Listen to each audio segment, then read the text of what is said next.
Donald Trump has just fired an entire federal agency after losing his mind in an F-word rant. Why did he do it?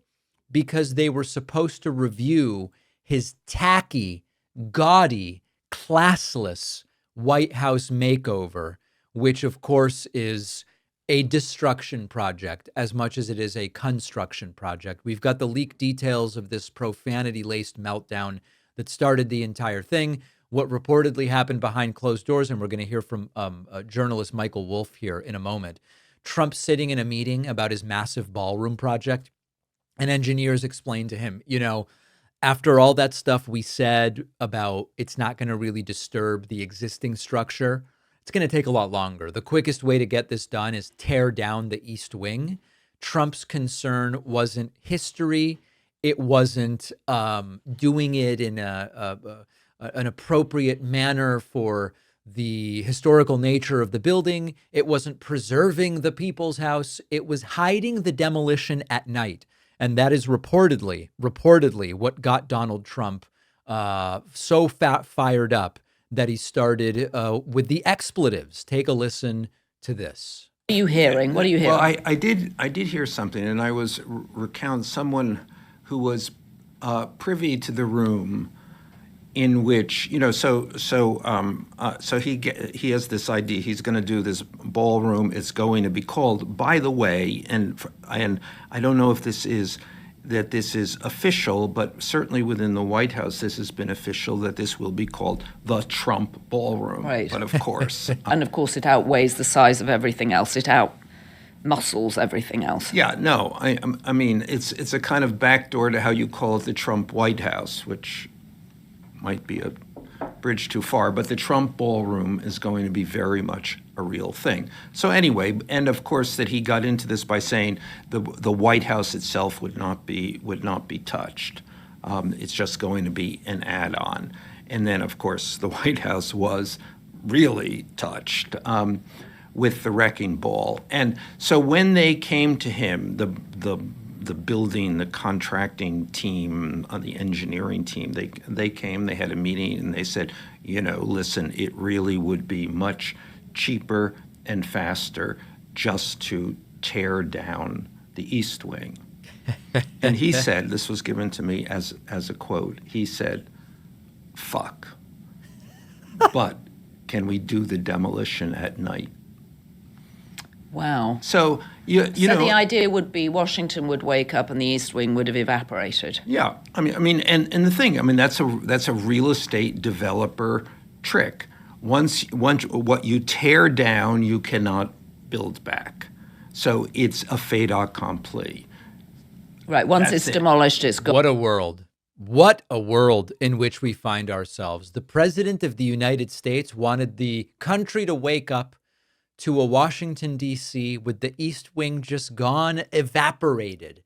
Now, the demolition took too long for it to just happen in one overnight, but Trump still tried to hide it from the American people. The wrecking balls started swinging on a Monday, but the White House press secretary didn't confirm that this was even going on until 3 days later. The building was already reduced to rubble and twisted metal by that point in time. They tried to ban federal employees from sharing photos, saying that there were security risks. They put up a large fence around the entire site. And they're reportedly trucking debris to a public golf course in D.C. to create mounds to sort of just get rid of the rubble, get rid of the waste. And where it gets really wild is that Trump terminated all members of the Commission of Fine Arts. Every single one of them has been fired. What is the Commission of Fine Arts? It's an independent federal agency that reviews monuments, government buildings, and construction projects. Rather than let's have them tell us whether this is okay, let's just fire them. And workers there reportedly got emails saying your position is terminated effective immediately. Now, you might ask, doesn't someone have to review his projects? Trump thought of that. He has appointed, very quietly, his former personal lawyer to lead the National Campaign Planning Commission. That guy already said the commission doesn't need to review any demolition project. So they're good. And he's also stacked the 12-member board with his cabinet secretaries and Republican allies like James Comer and others. Now, on the payment for the ballroom, this has been an ongoing issue. It was going to be 200 million, then 250 million, then 300 million. But Trump says it's paid for by me and some friends, donations, just donations out of the goodness of people's hearts. The friends include Google, Amazon, Microsoft, and Palantir, tech giants who, of course, have no interest in currying favor with the president, right? These are legalized bribes. This is how Donald Trump is allowing others to curry favor with him. And according to Wolf, like he said there, the White House is already referring to this as the Trump ballroom. And the thing that should terrify Trump about all of this, listen, there's not going to be legal repercussions. That ship has sailed. I'm sorry. I'm not going to gaslight you. But what should terrify Trump is that Americans don't like this.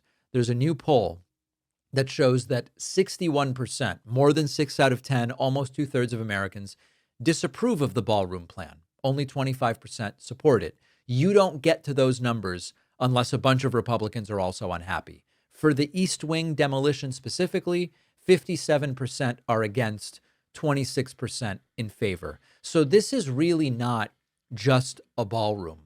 This is, what does Trump do when people question him? Trump doesn't care about people's jobs if they get in the way. And it is about Trump's newest and latest obsession, which is legacy. Trump tried when he came into office the first time to undo as much of what Barack Obama did as possible. Some of it he was able to do, some of it he was not. He wasn't able to get rid of Obamacare, but he got rid of the individual mandate, which makes funding for Obamacare a problem. Okay. He then left office. Biden came in.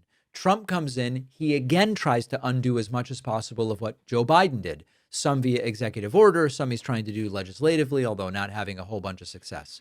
But Trump is now almost 80. He's elderly. This is his last term. He acknowledged that, by the way. We'll play that clip later. And he is trying to see what he can do that isn't easily reversible. And as Michael Wolff pointed out, one thing real estate people know is once you do the demolition, you're not going to undo it. They're going to have to build something new, and it makes it easier for it to be the thing you wanted to build the way you wanted to build it. And that's how and why Donald Trump is doing it this way. So he said he would drain the swamp. He's destroying the People's House to build a monument to the swamp, in the sense that if we believe that it's funded by donations, it's being funded overwhelmingly by donations from companies that have an interest in placating Donald Trump and ingratiating themselves with him. Swamp filling and disgusting. Is he going to get away with it? I dare say he does seem that he is going to get away with this one. Appreciate you watching. Stick around for this next video, and don't forget to hit subscribe so you actually see our uploads. You can also catch the full podcast on Spotify and Apple Podcasts.